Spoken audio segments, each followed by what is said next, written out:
There's an old saying in the car business, you can sell a young man's car to an old man, but you can't sell an old man's car to a young man. If the Lincoln Continental Concept is the best they've got, they should save themselves the time and money and start winding down the Lincoln brand right now.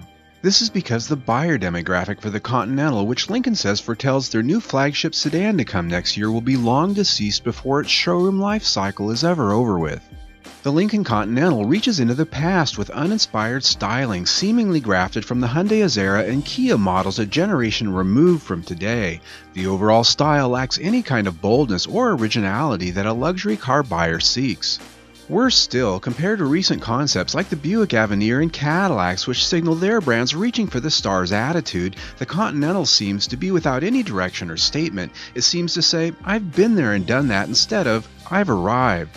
Inside, it has all the design flair and dime store glitz of a 1978 town car. Acres of crushed velvet-looking suede, shiny shag carpeting, and chrome line the cabin in a way we haven't seen for 30 years. Is Bill Blass still doing interior design work for Lincoln? To hell with all the modern infotainment and feature content Lincoln will brag about, which ironically only appeals to millennials. This clubhouse room will only appeal to those who wish for the days of pillowed velour and ashtrays on the dash. Again, they're long past to this earth or near that day. Further, for a flagship luxury sedan, it still comes to the showroom without the goods to give the old men who'll buy it the true bragging rights they claim while sipping Arnold Palmers at the 19th hole on Sundays. Lincoln's president Kumar Galhotra says of the Lincoln Continental, some brands talk about the machine. Lincoln's different. For us, it is about more than the machine. It is about what our vehicles do for our clients.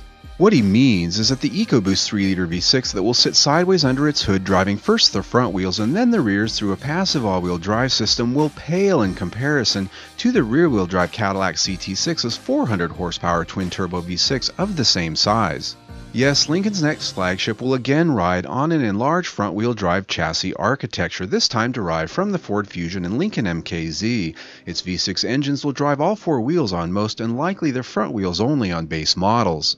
Cashing in on what Lincoln calls the future of quiet luxury, the production version of the Lincoln Continental Concept will likely replace the aged Lincoln MKS, which begs the question, how did that bloated front-wheel drive luxury car work out for the brand? It seems that the people tasked with taking the brand forward live in some kind of sealed-off alternative universe where there are no evolving competitors. They story themselves into believing their delusions of who their customers are and how many of them even exist, while daftly crafting their next silver bullet.